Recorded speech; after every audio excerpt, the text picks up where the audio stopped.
Good afternoon. I'm Trista Keaton, and you're watching The Source. Today's Source will cover a recent email addressed to students by Lori White and an interview with Vice President of Facilities Management, Warren Whitesell.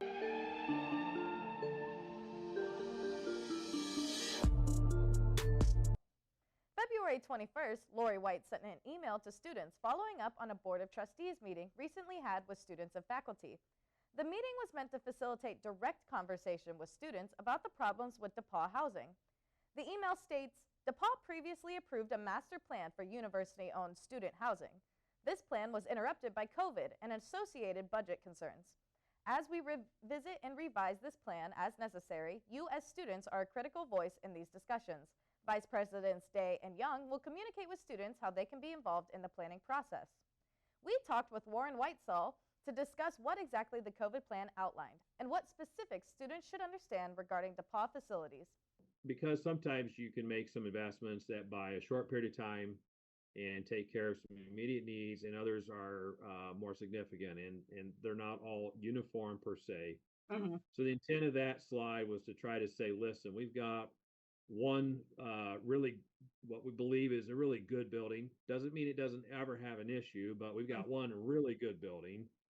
Yes, you will need to make investments in it over the next few years, but that should be normal. You're going to have to paint in it. You're going to have to do flooring updates here and there. You don't have to do any like major equipment overhauls, those kinds of things. You shouldn't have a huge lift on that building. So that's Vernon E. Jordan. When you get the next tier, I believe, is going to look something like you see Rector, Village units. They're not at the level as Vernon Jordan. We now move into the war room with PAC student and researcher Jake Wood.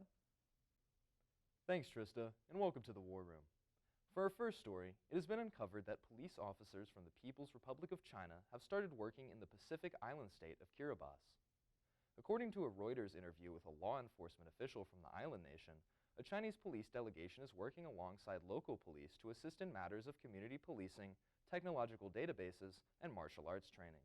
The Kiribati government has not openly announced its partnership with the PRC, but according to the interview, they had requested policing assistance from China in 2022. This comes amidst the background of growing Chinese influence in the Pacific, especially following a controversial deal of a similar nature that the PRC made with the Solomon Islands 2 years ago. This new development is yet another example of the growing competition between the United States and the PRC, especially given Kiribati's proximity to the U.S. state of Hawaii. Following up on our last story about Alexei Navalny's death, the United States today, February 23rd, announced new sanctions are to be levied against the Russian Federation. According to the White House, the sanctions are part of a plan to increase pressure on Russia as the second anniversary of its invasion of Ukraine passes. This action also comes as a response to Navalny's death, which the United States and its President, Joe Biden, considered to be a deliberate act by the Vladimir Putin government. The sanctions, numbering over 500, target organizations and individuals tied to Russia, who the U.S. blames for involvement in Navalny's death and the continuing war in Ukraine. According to Biden, quote, they will ensure Putin pays an even steeper price for his aggression abroad and repression at home. That's all for the War Room, and be sure to follow us on all social medias at D3TV to stay updated on the real news.